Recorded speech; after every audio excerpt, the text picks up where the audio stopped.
Hey everybody, welcome to the Spin Rack. I'm here with the boys, Cal and PD. Say what's up, gents. What's up? Hey, Ready to rock. Hey guys, today we're going to be discussing that article that dropped on Bleeding Cool about the comics creators react to DALL-E theft from Brian Bolland, and Mike Allred. So, one of the things with AI now is that it's coming about that it's stealing information.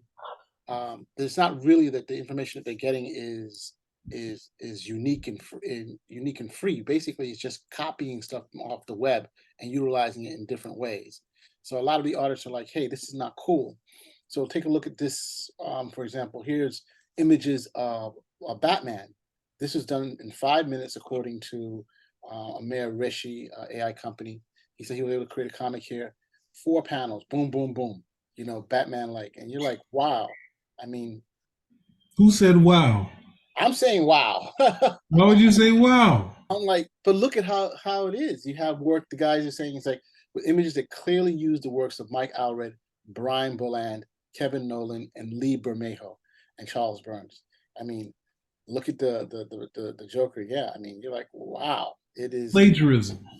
So do you consider that plagiarism, or do you consider this technology now? People need to utilize it as best as they can. What do you mean use it as best they can? Well, so for example, if this is a whole new story panel, it's just a style of art, is something that you want to put on right now. Is this okay? I mean, because people have different styles of art, like people have drawn like Ditko, people have drawn like Buscema, right? And you don't consider that theft, right? Yes, people do consider that theft if you use their panels, using their style, using some elements of the style, but using their exact panels.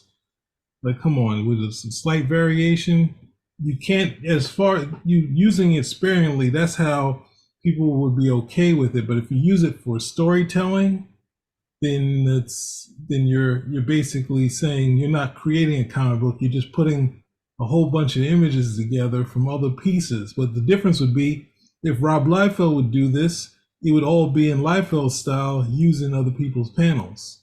Or like when kids at home drawing and copying pictures like I used to do.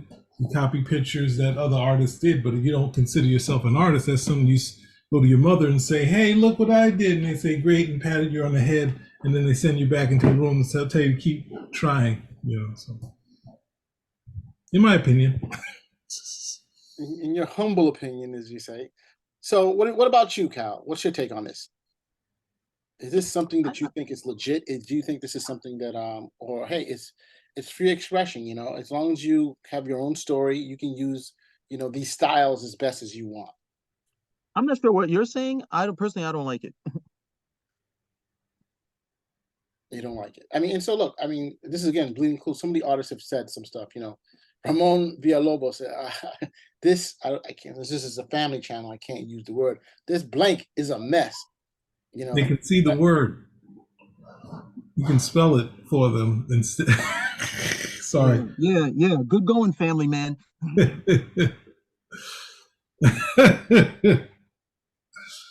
Sometimes I wonder why I do. Okay, so he said Jamal Igle had this one comment. 1, this hardly counts as a comic. 2, half the images were stolen from the artist Brian Bolland. 3, good luck trying to secure copyright for this work. So, I mean, you guys are all in agreement with that this is something that shouldn't be used, or something that in terms of comics, but can people use it outside of comics? If you just say, hey, I want to show this to my friends or whatever, should people be allowed to do this? There's extreme limitations in this AI technology. And we can see it when people say, oh, there's a whole new Biggie album. There's another whole Tupac album. It's not a whole new Biggie or Tupac album. It's a Nas album that sounds like Biggie.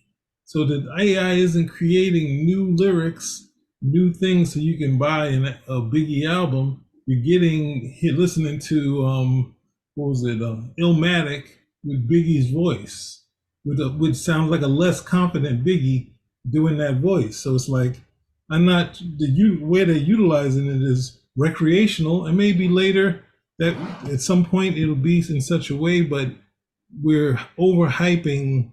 So maybe there's other stuff it can do that we can't see, but as far as doing comic books, I would expect, wait, push that down. We don't want to see Rich Johnston's hold up comic. We don't need to see that. Why is that up?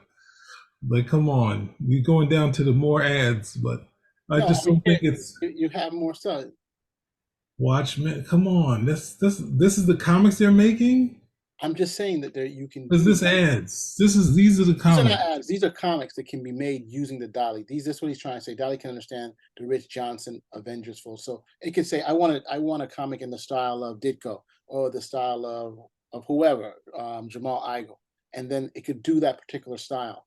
You can then change the coloring. You can say, hey, I want the style of um, um, Villalobos, but I want the picture framed. It depends on what you put into the system. It's just you're basically just programming it into the system. You can do basically whatever you want, you know. I want a Brian Bolland comic book. I don't want a comic book of Brian Bolland panels mixed with a Kevin Nolan Robin head here, and then a Mike Allred Batman shot here, and like it's just grabbing pieces of it's not taking it and putting it into what if it's trying to learn storytelling like most when obviously Rob Liefeld or Todd McFarlane, that they're utilizing other people's art on the bulk rate, not say the way I guess Perez and Byrne, to less extent Miller, would use sort of a panel here, panel there to kind of throw back to the same character. So, oh, here's the Galactus in one position. I like that shot. I want to put Galactus in that position, type of deal. Whereas they would say, okay, here's Cable. I'm putting Cable in the same position as Rom, like a Rom comic that didn't sell. You get this. Oh, it's a great Michael Golden cover. It's similar to that, but at the same time, it's just mixing and matching everything, which artists do. But that's usually in your early stages. You get to the point where now that we're asking people to just accept anything. It's just like, come on. Yeah, what do you say about that, Cal? Again, I don't like it. I sell comics, and this is a great way for people to just say, "Hey, give me a John Byrne picture where Superman is fighting Thor." Great, they make it. Guy goes to eBay, decides he's gonna sell it off as a print. People ended up buying it. I don't. I'm surprised that they're able. I already know that a lot of the AI is able to do this function because they're tapping a whole bunch of already established materials. They can't do this on their own. So if you're asking, oh, write me this, write me that, they've got tons of form letters, written things that this AI can plug into, just public domain access. Where hey, people are able to go or they're able to plug it in. But it's the same with the art. And I'm looking at this, and it looks like a Bolin work. It looks like something that Bolin would have done, or Allred would have done at the end of the day. It's just for me, it's just too close. You've got, I mean, most of these guys, the only thing they get to sell is their art at the end of the day, and then it undercuts it at the end of it undercuts it, number one, and then two, especially with comics, these guys already love to have conspiracy theories and doubt. Oh, there's a lot of fakes out there, and now for the first time they'll actually be right. There are a lot of fakes out there. Yeah. All right, so here, let me give you a scenario now. All right. So let's say one of the artists comes up and he draws he does the first couple of panels, and then from that he goes to the AI and says, all right, so these are my images, and I basically want to draw the rest of the comic using all these characters that I have. So here I want to put my Villalobos, no, Liberajo, Batman in a fight with Joker, using such and such color, such and such. So now he's able to get an image, boom, just like that generated, basically based off of his art, which is him. He's using it now, right? Two, I want to have another scene with a car, in Lee Bermejo style. So I mean that actually helps him out because now he doesn't have to go out there and physically draw it. It can go back and pull images that he's had before in the past, bring it forward. So what do you think about that?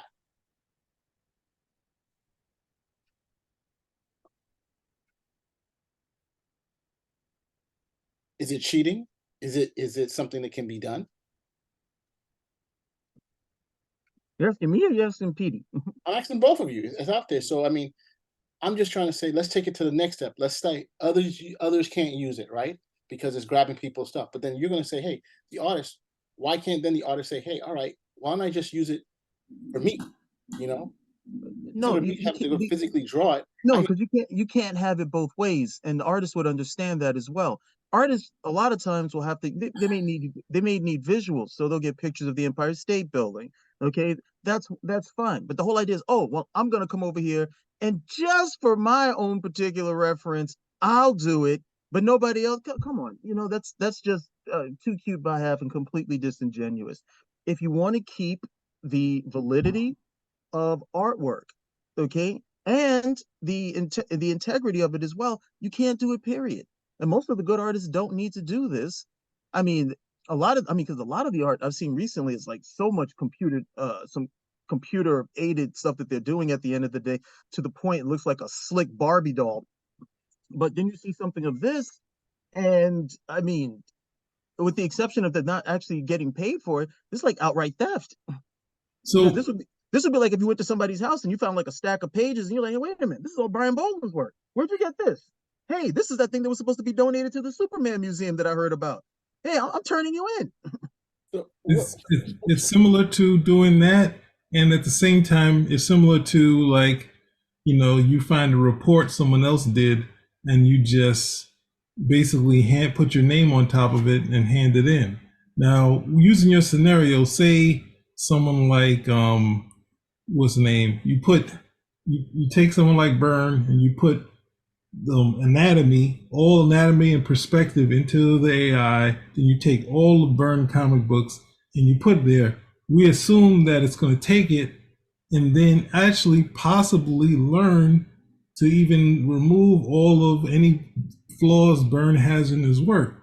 But what we would get was just images yanked from other pages. It's not going to spend us time trying to figure out all that, put it into, even though Byrne is a big perspective guy, like it's not going to say, hey, we're going to show you how to put it all together, like learn everything that he's learned in this umpteen, 50 years or something in comic books, and it's somehow in the AI distill that into work that might be better. It's not going to do that. It's just going to pick shots that work with it. Oh, okay. Here's Master Pandemonium. It's in the story. I'll pick a couple shots from here. Oh, we have someone else that got kind of that same thing. We'll keep a page from there. So that's what we haven't seen it get to the point where it actually does something that, at least music and comics now, we haven't seen it do something. We can have see what it can do on its own. It's like what Neil Adams said about Byrne when he saw him as a neophyte. He said, that's a great me, but what can you do? So AI, it's a great Brian Bolland, it's a great Kevin Nolan, the great Mike Allred. What can you do? so here's another scenario. All right. A better. I think I did it Scenario. as succinctly as possible. No, I'm kidding. Remember once again that we have resumes in with the big guys. All right. Let's say you're a studio head. You of Marvel or comics. You guys think of yourselves as bosses now. All right. And all of a sudden you have an artist and he's drawn some comics, but he didn't finish it. He's halfway there or whatever, and something happens. Now you have this technology that doesn't cost you much to do. You punch in, hey, I want you to draw in the style of PD. Because PD's the one who, he was walking down the street, he got, beat up by hit by a scooter, and now he's out for the rest of his right arm that he uses to write is out. So he can't use his foot either because that was also busted. So now, Cal, you as the studio head is like, yo, what am I gonna do? He draws in such a unique style, and we need this stuff done. They're about to go to the printers tomorrow. We know what the story is. We just need the art. Can't we just generate it and put it out there? There's a word for what you're doing. It's called pimping, and the person who does it is called a pimp. No, you can't do it. I don't care how many scenarios you come up with or how much you try to master the possibilities. No, you can't do it. I said you got to think like a studio head, bro. No, if Well, he's the artist, okay, and he can no longer fulfill the art, that's it. That's why it's art. When this guy is gone, be it his arm, his leg, or his entire life, it's dead. Okay, that's it. That's why it's art. Well, the Otherwise, studio it's is going to not. take a hit It's a then. The copy. studio got to take a hit, according to you. That's what you got to Sure. say. Yes, the studio's going to take us. Yes, but the the studio, studio's going to take a hit. The studio doesn't work like that. The studio says, "Hey, let's go." What was it that David Simon, who was before when the writing thing, even though he was an EP, they knew that he worked and wrote on some shows. They said, "We have to release you. We like this strike is going on. We're releasing you, even though you're not a writer. You know, we've had you write stuff. So basically."